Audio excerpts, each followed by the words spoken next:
My family thought I was selfish for choosing peace over tradition, but the truth is, I was tired of being everyone's backbone while breaking my own. I told myself I deserved it. After 15 years of being the one everyone called when life fell apart, the one who hosted every holiday while my siblings showed up empty-handed, the one who managed mom's medical appointments while working full-time and raising 2 kids, I told myself I deserved to feel wanted. That's what I whispered to myself as Marcus's hand found mine at the hotel bar during the work conference. Tom and I had been together 17 years. High school sweethearts, married at 23, parents by 25. We built something real. Saturday morning pancakes, inside jokes about our neighbor's terrible lawn ornaments, the way he still kissed my forehead every morning before leaving for work. But somewhere between my brother's 3rd rehab stint and my sister's divorce drama landing in our guest room for 6 months, Tom and I had become roommates managing a crisis center.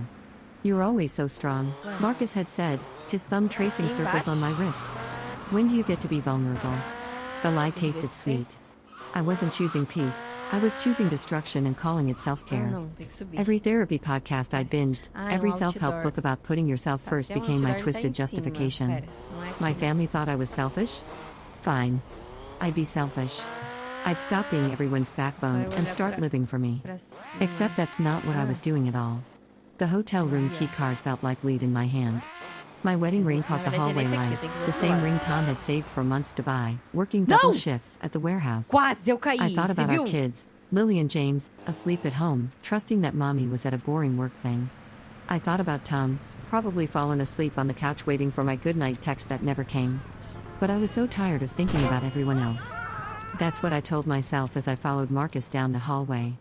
I was tired of being the family therapist, the emergency contact, the one who never said no. This was my moment of rebellion against a life of certitude.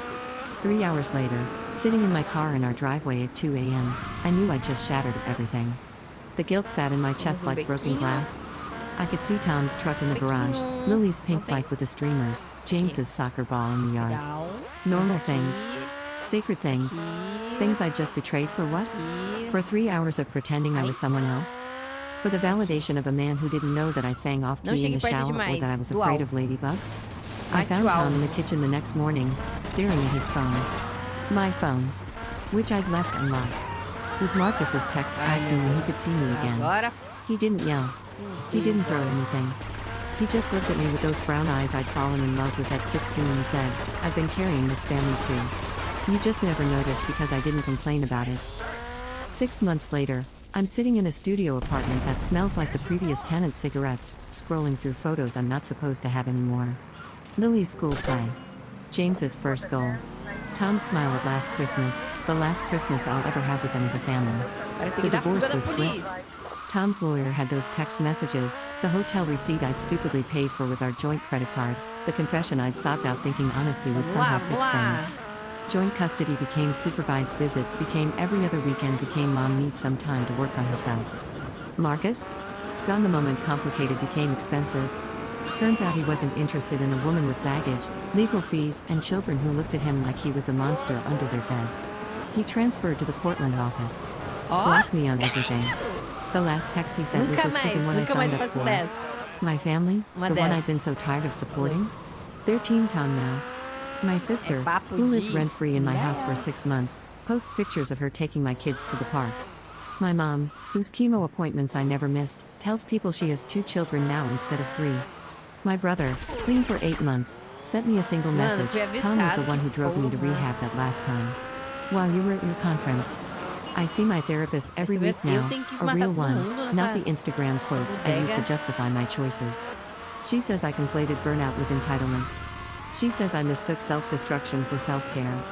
She says a lot of things that would have been helpful to hear before I burned my life to the ground. The truth is, I wasn't tired of being everyone's backbone. I was tired of not being appreciated for it. But instead of asking for help, instead of setting boundaries, instead of going to actual therapy or having an honest conversation with Tom, I chose the nuclear option and called it self-care. Some nights, I drive past our old house, Tom's house now. The kitchen light is always on. He still stays up late, probably helping Lily with her math homework the way I used to.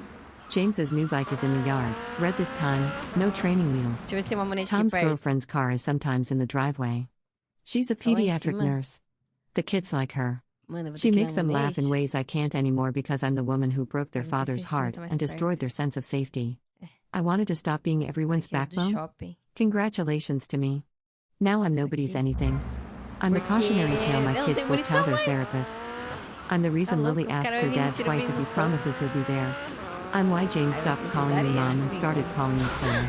I thought I was choosing peace Aí, ó. over tradition, Aí, ó. choosing myself over servitude. But all I chose was emptiness over everything that mattered. I confused being needed with being burdened. I mistook love's wait for chains. There's no redemption arc here. No second chance. No forgiveness montage. Just me, in this apartment that isn't a home, learning the difference between being someone's backbone and being someone's foundation. I wasn't holding everyone up, we were all holding each other. I just let go Mano, não first. vai dar tempo. And now I'm falling alone.